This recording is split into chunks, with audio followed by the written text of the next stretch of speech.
I discovered the thing that I truly loved was the stories from older folks, a backgrounds, a living history. There are everybody has amazing stories, and I found that the older you are, the more history you have and the more amazing stories that you have. So just sitting and listening to people's experiences as they've gone through life, and able to have the luxury where I don't necessarily have appointments and I can spend as much time as I want, or the families want me to spend, or the patient wants me to spend with their loved ones, is wonderful. I don't have people knocking on my door trying to say you've got somebody waiting on you. So I have the freedom to be able to dedicate as much time as that person needs, which is wonderful. And part of that, for my own gratification, is hearing some of those stories and some of that history that's still there.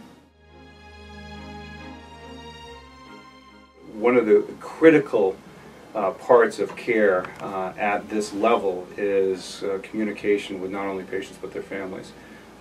Folks that transition through here with rehabilitation, part of rehabilitation is family involvement. People aren't silos. They aren't able to exist or do things. They're weaker or have difficulties by virtue of whatever brought them to the hospital and then to us. So they're not 100%. And so they need that support. Now that support could be family or friends or others, but involving those others is as important as involving the patient. So communication is paramount. Well, and you asked me why I loved what I do with this, and I remember I was giving a lecture to a group of the residents about why it's important to get influenza, the flu shots. And about 5 minutes into it, I realized that the lecture was dry, people were not very interested, and I couldn't help myself. I had to ask, I stopped and I asked, how many people are around for the 1918 flu? And 4 people raised their hand. 3 remembered it. So I said, I'm done. I want to hear your stories. So for the next 45 minutes, those 3 folks told stories about how they remembered the 1918 flu. One of them actually was old enough, about 10 or 11, that they remembered quite clearly in Philadelphia the impact that had had.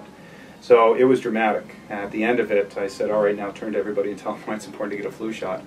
That was them telling each other, when all I did was facilitate or mediate that, and it was more important than anything that I could have said. And that was pretty profound, because I remember reading stories about this, and people forget that there's folks that have been around for a lot of the recent history that we've had in the last 80, 90 years, and they're here in this building.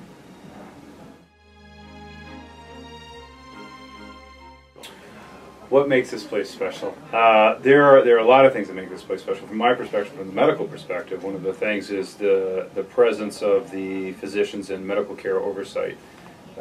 This is one of the few places that I know that a caregiver, either myself or one of my colleagues, or a mid-level, is here 5 days a week. That's Monday through Friday, morning and afternoon.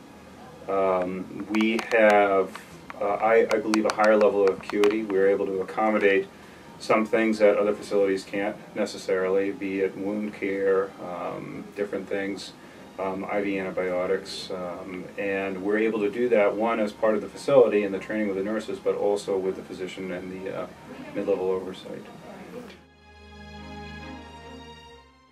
This is a facility that can accommodate skilled rehabilitation for folks that need a period of time to get stronger after some kind of intervention, if it's a knee surgery or if they were hospitalized with a pneumonia or something like that. They're too weak to be at home at first, or they need some other assistance, and we work with physical therapy and occupational therapy and speech and language to try to make them stronger, compensate for their weaknesses, and get them back home. The goal is to get home in that environment. On other levels of care, there's assisted living and nursing home. So assisted living and nursing home level of care, folks live here. And it's based on needing more assistance with their daily activities. And depending on the level of need, one would either qualify for assisted living or nursing home. And so we do all 3 of those levels of care here. The individual requirements, they have access, all of those 3 levels have access to myself and my colleagues equally. And if somebody that's in assisted living needs to be seen because they either have chest pain or they have a hangnail or something like that, that we've set up a system with the staff here to be able to let us know, and to be able to help triage that when they need to be seen. And because we're here so frequently, we're able to address that fairly quickly, which is wonderful.